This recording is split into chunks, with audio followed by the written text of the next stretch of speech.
रामकृष्ण हरी. आता आपण आलोय श्री क्षेत्र करगणीमध्ये आणि तिथं आपल्याला आपल्या नाथांच्या दिंडीतील काही वारकरी मंडळी भेटलेत. तर जाणून घेऊया त्यांच्याकडून आपला वारीतला अनुभव. रामकृष्ण हरी. माऊली, नाव काय तुमचं? किती वर्ष झालं तुम्ही वारी करताय? ही तिसरी वारी आहे. तिसरी वारी आहे. तुम्हाला काय अनुभव आला वारी करताय? वारीत काय अनुभव येतोय तुम्हाला? अनुभव आपलं घरचं सगळं व्यवस्थित आहे. घरचं सगळं व्यवस्थित चालतंय? नाथांच्या आशीर्वादानं, पांडुरंगाच्या आशीर्वादानं सगळं हो व्यवस्थित? व्यवस्थित आहे. मग आता तुम्ही इकडे वारीला येताय तर घरचं प्रपंचाचं कोण बघतंय? शेती माझा वाटते? मुलगा आहे. मुलगा बघतोय? दोघं मुलगा आहेत. म्हणजे तुम्ही इकडे आल्यावर घरचं काय अजिबात थटत नाही तुमचं? नाही थटत काय. पांडुरंगाचा आशीर्वाद 100% तुमच्या 100% पाठीशी आहे. आहे. आणि बाकी तुम्हाला काही चालण्याचा वगैरे काय त्रास चालण्याचं म्हणजे काय गुडघं दुखतेत तरी पण चालायची मनोकामना आहे तुमची? हाय हाय हाय. धन्यवाद माऊली. माऊली, तुमचं नाव? सतीश विठ्ठल गायकवाड, गाव कुठलं आपलं? किल्ले मच्छिंद्रगड. किती वारी आहे आपली? आमची वारी दुसरी वारी. तुमचा अनुभव काय सांगतोय वारीतला? अनुभव वारीतला आपल्याला आनंद जो वारीच आहे ना, असं घरी बसून कधी कुणाला सुख भेटत नाही. म्हणजे या 15 दिवसात जे अनुभव येत आहेत ते घरी बसून भेटत नाही. पण तुमची राहायची वगैरे सोय कशी होत्या गावकऱ्यांच्याकडं? गावकऱ्यांच्याकडे चांगली सोय होती. जेवण खाणं हे सर्व ते बघते. कुठं काय आतापर्यंत तुमची गैरसोय कुठं झाल्या का? कुठेही नाही.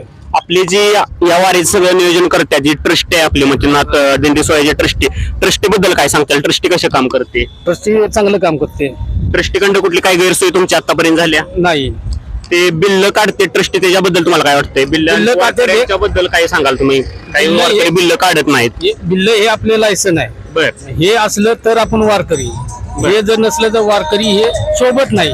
तुम्ही तुमच्या बरोबर आलेल्या वारकऱ्यांना काय संदेश द्याल या व्हिडिओच्या माध्यमातून? या व्हिडिओच्या माध्यमातून ही मच्छिनाथाची दिंडी अशी महाराष्ट्रात आहे की ज्या दिंडी आहेत दुसऱ्या त्यांना हातानं करून खावावं लागतं. बर. पण आपली ही मच्छिनाथाची दिंडी आहे, त्यांना एक घास हातानं करून खावावं लागत नाही. सगळ्यांचं जेवण वगैरे गावकरी बनवतात, गावकरी बनवते. ठीक आहे माऊली. माऊली, तुमचं नाव काय?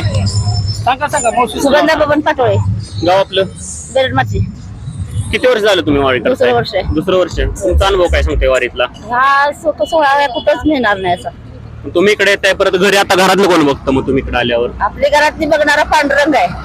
आणि सगळ्यात महत्वाचं विचारतो की पुरुष मंडळींची सोय व्यवस्थित होती, महिला मंडळांना काय अडचण येत आहेत का? कुठं गैरसोय तुमची कुठे काय होते का? आंघोळीची वगैरे काय कुठं अजिबात काही कुठं गैरसोय आतापर्यंत झालेली नाही? नाथांच्या आशीर्वादाने सगळं व्यवस्थित चाललंय. यापुढे अशीच वारी आपली चालू राहणार. ओके, धन्यवाद. पुंडलिक वरदा विठ्ठल श्री ज्ञानदेव तुकाराम. बोल, आपण आजींचं म्हणणं जाणून घ्या. आजी बोला.